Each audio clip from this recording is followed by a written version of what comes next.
আমি একজন হিন্দু। আমরা ভিন্ন ভিন্ন উপায়ে স্রষ্টার উপাসনা করি। আমরা তো হিন্দু, এখন আমাদের উপাসনা করার নিয়মটাও আলাদা।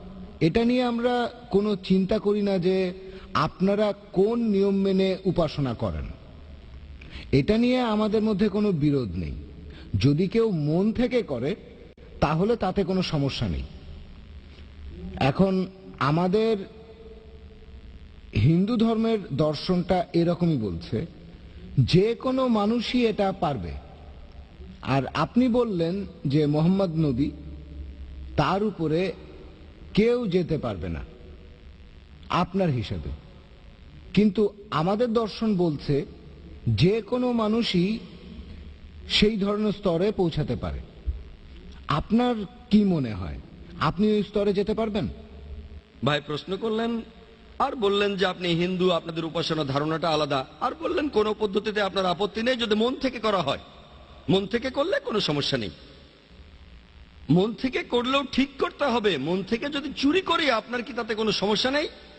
মন থেকে করেন তবে ঠিক কাজটা করেন। হ্যাঁ, কি করছেন সেটাই আগে ভাবেন। কি করছেন আপনি? পূজা করছেন, কার পূজা সেটাই গুরুত্বপূর্ণ। কেন করছেন, কাকে করছেন, কিভাবে করছেন, বুঝতে পারছেন আমার কথা? মন দিয়ে করেন তবে ঠিক কাজটা করেন। মন থেকে করাটা গুরুত্বপূর্ণ, অবশ্যই গুরুত্বপূর্ণ, তবে তার সাথে কাকে পূজা করছি, কেন করছি সেটাও গুরুত্বপূর্ণ। যদি বলি মন দিয়ে চোরের পূজা করব, আপনি মানবেন? মন দিয়ে পূজা করব রাবণের বা চোরের, মানবেন সেটা? বলবেন আমি রাক্ষসের পূজা করি। হ্যাঁ, এটা তো ঠিক না। আপনি কি এটা মানবেন? মানবেন, তবে তাদের নিচে রাখবেন, বলবেন তারা নিচে, উপরে না। আমি চাই সবাই যেন উপরে থাকে। আপনি কি উপরে রাখতে চান না নিচে? উপরে, মাশাআল্লাহ। আমিও চাই সবাই উপরে থাকুক। হ্যাঁ, সেজন্য বলি মন দিয়ে করেন কিন্তু ঠিক কাজটা করেন। একটা ভালো কাজ দুটো তরিকায় হতে পারে, দুটো আলাদা পদ্ধতিতে করা যায়। যদি দুটোই ঠিক হয় আমরাও মেনে নেব। এবার আপনার প্রশ্নে আসি, যে আমি এই কথাটা আগেও বলেছি, নবীজি মোহাম্মদ সবার উপরে। উপরে মানে আল্লাহ তাআলার পরে। এটাই বলেছি যে আল্লাহ তাআলার পরে তিনি এক নম্বর। এটা হলো নির্দেশ মানার ক্ষেত্রে। তারপর সাহাবীগণ, নবীজির সহচরেরা। আপনি প্রশ্ন করলেন যে আপনাদের দর্শন অনুযায়ী একটা মানুষ যে কোনো স্তরে পৌঁছতে পারে। বললেন আমি কি নবী মোহাম্মদের স্তরে পৌঁছতে পারবো? কখনো না। সেই স্তরে পৌঁছানোর চেষ্টা করতে পারি, আমি চেষ্টা করব, কখনোই পৌঁছতে পারবো না। কেন পৌঁছতে পারবো না? কারণ জানি তিনি ছিলেন আল্লাহ তাআলার রাসূল। কেন পৌঁছতে পারবো না? এটা হাদিসে বলা হয়েছে যে নবী রাসূলগণ সবার উপরে। যদি আমি আল্লাহকে বিশ্বাস করি, যদি কোরআনে বিশ্বাস করি, যদি বিশ্বাস করি যে নবীজির নির্দেশগুলো মানতে হবে, হাদিস আর কোরআন থেকে আমরা জানতে পারি যে মানুষের মধ্যে সবচেয়ে উপরের স্তরে হলেন নবী রাসূলগণ। আমি নবী রাসূল নই। কেন? আল্লাহ পরিষ্কারভাবে বলেছেন, সূরা আহজাবের 40 নম্বর আয়াতে উল্লেখ করা হয়েছে, মা কানা মুহাম্মাদুন আবা আহাদিম মির রিজালিকুম ওয়ালাকিন রাসূলুল্লাহ ওয়া খাতামুন নবিয়্যিন ওয়া কানা আল্লাহু বিকুল্লি শাইইন আলিমা। নবী মুহাম্মদ সাল্লাল্লাহু আলাইহি সাল্লাম তোমাদের মধ্যে কোনো পুরুষের পিতা নন, বরং তিনি আল্লাহ তাআলার রাসূল এবং নবুয়তের সিলমোহর। নিশ্চয়ই আল্লাহ সব বিষয়ে জানেন। নবী মুহাম্মদের পরে কেউ নিজেকে নবী দাবি করলে তাকে পাগলের ডাক্তার দেখাতে হবে। কেন? এই বইটাই প্রমাণ দিচ্ছে। যখন আপনি জানতে পারবেন এই বইটার কথাগুলো সব ঠিক, আপনিও পরীক্ষা করেছেন, তাহলে বইটার কথা আপনাকে মানতে হবে। যদি না বইটা ভুল হয়, তাহলে এই পবিত্র কোরআন আর এই সহিহ হাদিস আমাকে বলছে কোনো মানুষই নবীদের স্তরে পৌঁছতে পারবে না। যদি এখন আমি বলি আমি পৌঁছতে পারবো, হ্যাঁ, আমি সেজন্য চেষ্টা করতে পারি। কেন করব? হয়তো আমি এসেছি নিচু স্তর থেকে, হয়তো 20% উঠেছি, 30%, 40% কাছাকাছি। অনুকরণের চেষ্টা করছি, 100% মানার চেষ্টা করছি। যেমন ধরেন, ক্লাসের টিচার যদি বলেন যে ইংরেজি পরীক্ষায় কেউ 100তে 100 পাবে না, এটা হতে পারে, তবে অঙ্কে আপনি পেতে পারেন। ঠিক? তাহলে দেখতে পাচ্ছেন কোরআন আর হাদিসে এই কথা বলা হয়েছে যে কোনো মানুষ নবী রাসূলদের স্তরে পৌঁছতে পারবে না। আল্লাহ তাআলা তাদেরকে মনোনীত করেছেন। আমি কাছাকাছি যাওয়ার চেষ্টা করতে পারি, কাছাকাছি পৌঁছতেও পারি, তবে এক স্তরে যেতে পারবো না। আর আপনাদের হিন্দু ধর্মের দর্শন অনুযায়ী শুধু অবতারদের স্তরে নয়, ঈশ্বরের স্তরেও আপনি পৌঁছতে পারবেন। তারপর আপনি যদি ঈশ্বর হয়ে যান, লোকজন আপনাকে পূজা করবে। ঠিক? ঠিক না ভুল? সীমা বেঁধে দিচ্ছেন কেন? তার মানে আপনিও ঈশ্বর হতে পারেন। ঠিক না ভুল? ঈশ্বর হতে পারবেন? আপনি কি ঈশ্বর হতে পারবেন? না, পারবো না। কেন হতে পারবেন না? সীমাটা কি জন্য? এর একটা সীমা আছে। আমরা ঈশ্বর হতে পারবো না। আপনি ঈশ্বর হতে পারবেন না কেন? কেন হতে পারবেন না? নবী রাসূলরা তো আরো নিচে, কিন্তু ঈশ্বর হতে পারবেন না কেন? কেন? ঈশ্বরকে শাদী করতে হবে।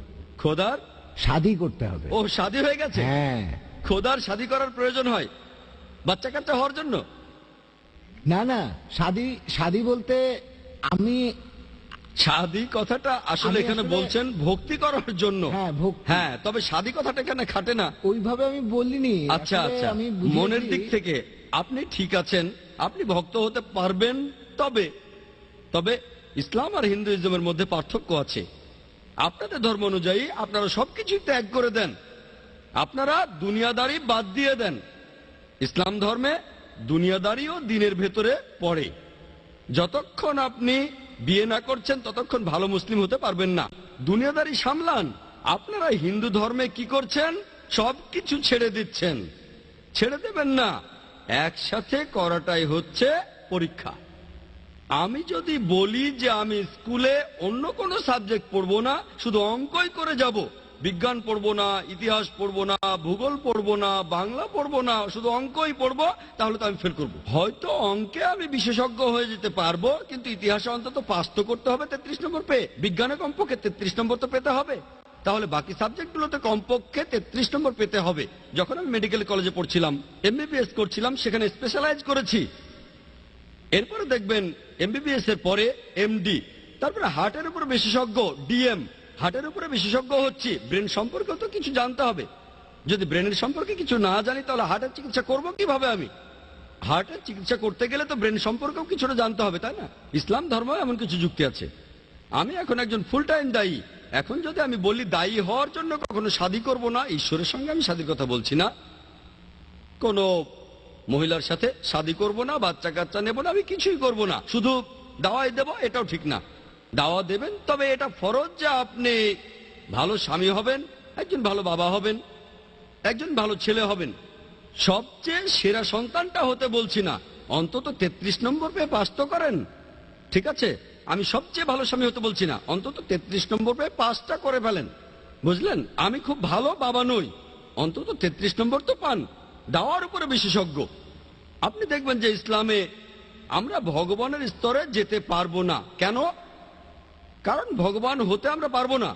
আমরা মানি যে ভগবান তো মানুষই নন, তাই যেতে পারবো না।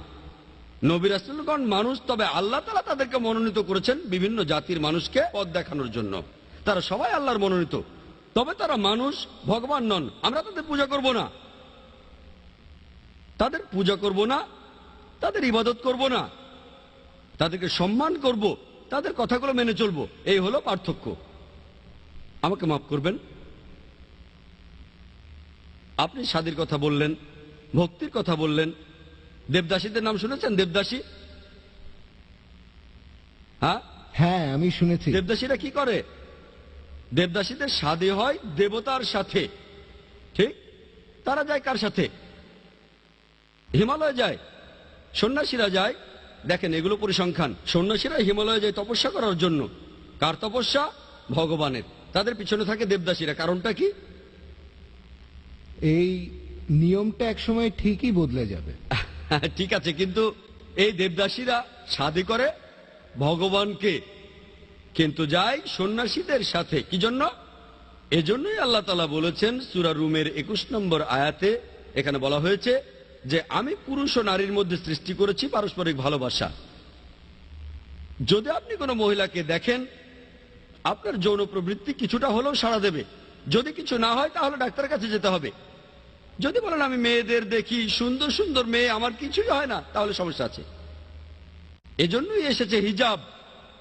পবিত্র কোরআনে সূরা আহজাবের 59 নম্বর আয়াতে উল্লেখ করা হয়েছে, হে নবী, তোমার স্ত্রীদের বলো, তোমার কন্যাদের বলো, আর মুমিন নারীদেরকে যখন তারা বাইরে যাবে তখন যেন চাদর পরে, যাতে করে তাদের চেনা যায়, আর এতে করে তাদের উত্ত্যক্ত করা হবে না।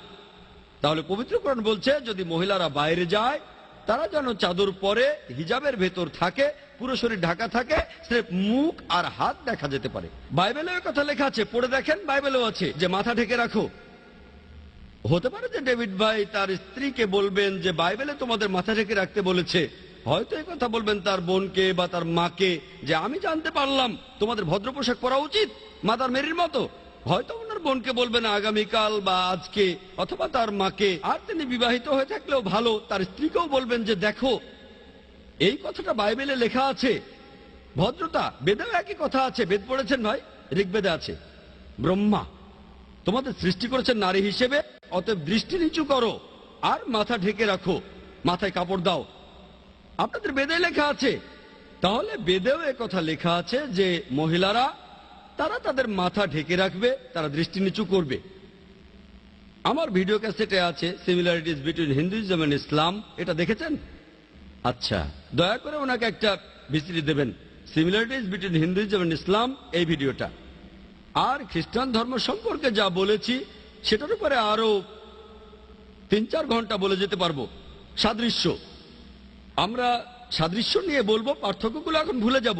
দেখেন ভাই, আপনারা দুজনেই পবিত্র কোরআনে সূরা ইমরানের 64 নম্বর আয়াতে বলা হয়েছে তাআলা ইলা কালিমাতিন সাওয়াইম বাইনানা ওয়া বাইনাকুম, এসো সেই কথাই যাহা আমাদের ও তোমাদের মধ্যে এক।